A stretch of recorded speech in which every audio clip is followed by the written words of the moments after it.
අයිබෝවන් ඊයේ දිනේදී කොළඹ කොටස් වෙළඳපොළ ඒකක 415කින් ඉහළ ගියා. නමුත් මම අනාවැකි පළ කළා වගේ ඒකක 1000කින්වත් යයි කියලා තමයි කිව්වේ. කෙසේ වෙතත් ඒකක 500 පසු කරමින් 550ක් පසු කරා එක් අවස්ථාවකදී ඊට පස්සේ මේ හදිසියේදී ආපු නිවුස් එකක් නිසා අනාවැකි සාර්ථක කරගන්න බැරි වුණා.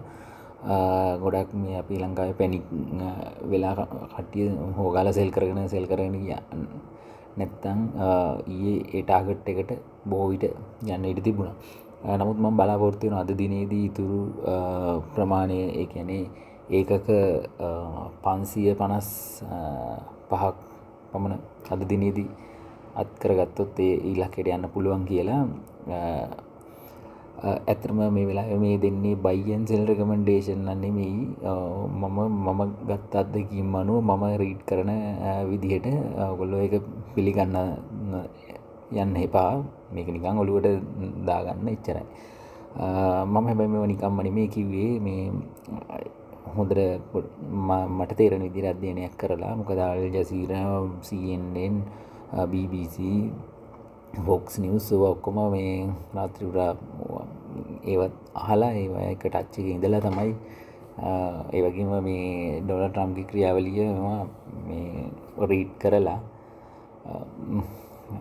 ලෝක ආර්ථික තත්ත්වය ගැන මට දැනෙන විදිහට තේරෙන විදිහට කරලා තමයි මම කිව්වේ. නමුත් අද දවසේදී බලමු අපි ඉලක්කය කරා යයිද කියලා. නමුත් විශේෂ නිවුස් එකක් හදිසියේ ආවොත් ඔක වෙනස් වෙන්න පුළුවන්. එහෙම නොවුනොත් කිසිම කරදරයක් නැතුව ඉතුරු ඒකක 555ත් අරගෙන ඒකක මේ දවස් දෙක කියන්නේ මේ සිද්ධිය මේ සීස්පයත් එකත් එක්ක ඒකක 1000 සම්පූර්ණ කරනවා කියපු මං ඉලක්කයට යයි. ඒ වගේම කලින් ඔය ෆෝක් සමුද්‍ර සංධිය වහනවා කියනකොට මම කිව්වා නෑ වහන්නේ නෑ. මම කිව්වා යුද්ධය සතියයි තියෙන්නේ මේක කොහොම හරි ඉවර වෙනවා. ඒ කියපු හැමදේමත් හරි ගියා. ඒ වගේම ඉන්දියන් පාකිස්තාන් යුද්ධයේදී ඒකෙදිත් මම මේ මාකට් එක අප් වෙනවා කිව්වා. ඒ විදිහට මේක සිද්ධ වුණා. ඔයගොල්ලෝ පරණ වීඩියෝස් උන්නම් අරන් බලන්න. අන්තිමටම කරපු ඒකෙදිත් ඒ දවසේදීත් ඒ කිව්ව විදිහටම වැඩි වෙලා එකක 150ක් 200ක් විතර වැඩි වෙලා අන්තිම මොහොතේ තමයි අපහු වෙනස් වුණේ. අර හයි හදිසි නිවුස් එකක් ඇවිල්ලා.